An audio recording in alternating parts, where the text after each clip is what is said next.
Assalamualaikum warahmatullahi wabarakatuh. Saya Abdurrahman. Kali ini kita akan membahas tentang sumber daya manusia yang tangguh, terutama saat era COVID-19. Saat ini tentu membutuhkan SDM yang mampu tetap bertahan dalam kondisi apapun. Bagaimana menurut atau pendapat dari teman-teman? Mari kita simak bersama. Terima kasih.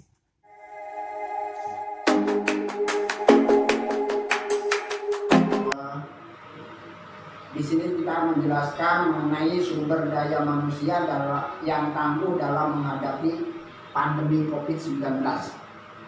Saat sekarang ini kita dihadapkan dalam masa pandemi COVID-19 di seluruh dunia, khususnya di Indonesia. Lalu apa kiat-kiat tangguh SDM yang harus kita lakukan? Yaitu perubahan dari masa-masa analog ke digital. Apa itu perubahannya? Perubahan dari cara-cara tradisional, cara-cara kuno yang mungkin bisa dilakukan yang telah dilakukan di masa-masa sebelum pandemi ke arah komputerisasi atau digitalisasi.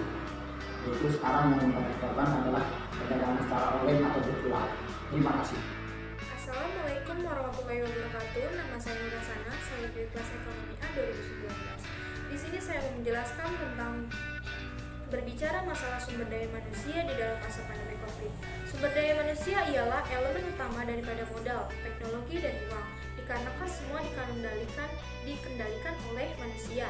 Sumber daya manusia berhubungan dengan produktivitas. Sumber daya manusia memiliki produktivitas, yaitu kemampuan sumber daya manusia dalam melakukan pekerjaan dan memperoleh sesuatu. Masalah sumber daya manusia masih menjadi sorotan dan tumpuan bagi masyarakat untuk tetap bertahan di masa pandemi COVID-19 ini. Sumber daya manusia mempunyai peran utama dalam setiap kegiatan. Sumber daya manusia yang tetap bertahan di dalam masa pandemi COVID ini yaitu organisasi. Walaupun didukung dengan sarana dan prasarana serta sumber daya yang berlebihan, tetapi tanpa dukungan sumber daya manusia yang handal, kegiatan organisasi tidak akan terselesaikan dengan baik. Sekian dari saya. Wassalamualaikum warahmatullahi wabarakatuh. Saya Wahyu, mahasiswa Pancasakti Bekasi. SDM yang tangguh adalah SDM yang kreatif, inovatif, serta mempunyai visi dan misi yang jelas dan berkomitmen terhadap tujuannya,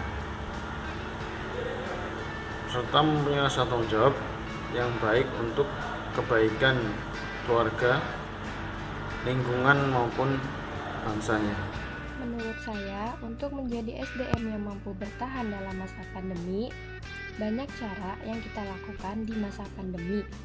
Hal pertama yang bisa kita lakukan yaitu memanfaatkan media massa dengan menjadi reseller atau dropshipper, pakaian, kecantikan, dan masih banyak lagi. Lalu yang kedua, menjadi guru les privat, di mana pendidik datang ke rumah peserta didik, atau di masa pandemi ini pendidik bisa mengajar secara daring. Alasan pentingnya pengembangan SDM di masa pandemi, khususnya di saat pandemi dan bisnis dituntut untuk mengalami perubahan dinamis. Menjalankan dan mengembangkan program people development bisa jadi balasan hangat untuk pergerakan bisnis yang mendingin. Bisnis adalah hal yang dinamis, begitu pula kebutuhan SDM. Justru di masa pandemi inilah people development semakin dibutuhkan. Saya Sari Rahmadanti. Menurut saya manusia harus mampu terus berkembang, ditambah dengan kondisi pandemi seperti sekarang ini yang memaksa manusia untuk bertahan dengan imun yang kuat dan selalu melaksanakan protokol kesehatan. Dengan kondisi ini banyak potensi dan peluang yang dapat dimanfaatkan. Manusia harus dapat berpikir lebih kreatif dan inovatif, ditambah dengan adanya teknologi yang semakin canggih, maka peluang ini dapat dimanfaatkan sebaik mungkin. Sebagai contoh, apa yang dibutuhkan pada saat pandemi? Faktor yang penting adalah imun tubuh. Dengan melakukan serangkaian penelitian, manusia dapat menciptakan vaksin dan antibodi untuk melawan virus COVID-19. Mampu mengembangkan alat-alat di bidang kesehatan yang mampu mempermudah proses pemulihan penderita COVID-19, atau seperti pencipta alat pendeteksi virus yaitu Genosec. Bisnis online juga dapat dikembangkan dengan menyediakan berbagai kebutuhan manusia yang mudah didapat dengan transaksi online. Selain itu, manusia juga harus meningkatkan rasa empati dan saling membantu sesama, terlebih kepada penderita COVID-19 yang melakukan isolasi mandiri. Perkenalkan, saya Faris.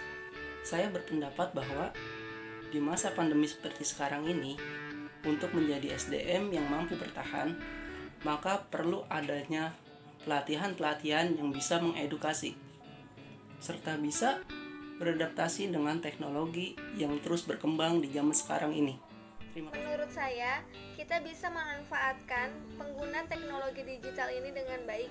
Kita juga bisa membuka peluang usaha rumahan dengan cara mempromosikannya di online shop.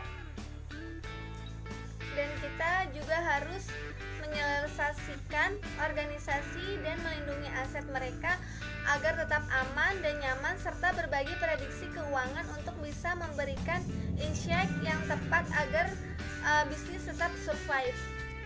Kita juga harus bisa menentukan arah bisnis perusahaan ke depannya untuk mendukung strategi bisnis yang di tengah krisis pandemik seperti ini. Assalamualaikum warahmatullahi wabarakatuh. Perkenalkan, nama saya Amanda Devina, mahasiswa dari Universitas Pancasakti Bekasi Kampus D.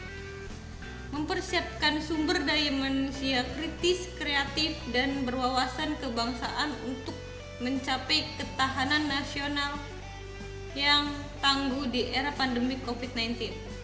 Satu strategi meningkatkan kualitas SDM Indonesia adalah mempersiapkan SDM kritis, kreatif, yang berwawasan kebangsaan sehingga mampu bertahan dalam keterbatasan era COVID-19 dan siap memasuki tatanan kehidupan baru melalui pendidikan.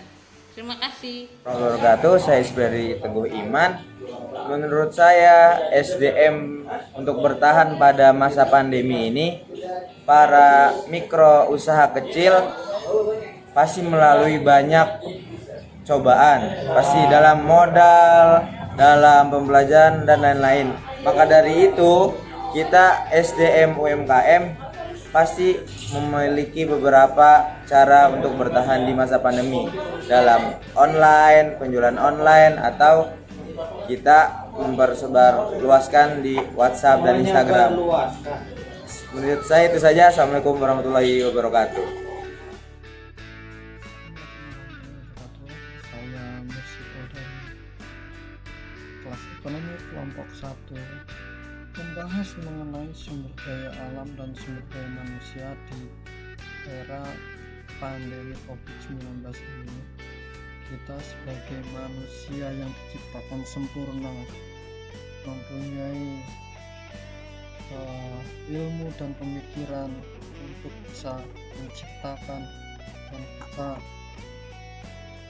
melakukan adaptasi dari pandemi ini. Maka yang harus kita lakukan adalah melakukan pengembangan dan upgrade skill diri kita sendiri, diri kita pribadi, khususnya di bidang digital knowledge, melakukan riset dan kajian potensi pemasukan dan income buat diri kita, bisa melalui webinar digital atau melakukan studi lapangan, apakah ada potensi di lapangan untuk dapat kita melakukan usaha yang dapat kita jalankan, mencari wawasan baru dan pengembangan pengetahuan tentang aplikasi digital sebagai sumber pendapatan. 2. Terkait dengan sumber daya alam, kita dapat melakukan strategi berikut. Bagi yang mempunyai lahan kosong di sebelah rumah, di samping rumah, di depan rumah, kita dapat mengembangkan potensi alam yang dapat kita manfaatkan. Misal contoh yang sudah kami lakukan, membuat kolam di lahan tersebut, serta dilakukan tumpang sari dengan hidroponik, melakukan penanaman sayur mayur untuk dapat kita pergunakan setiap harinya. Dari saya itu aja, terima kasih.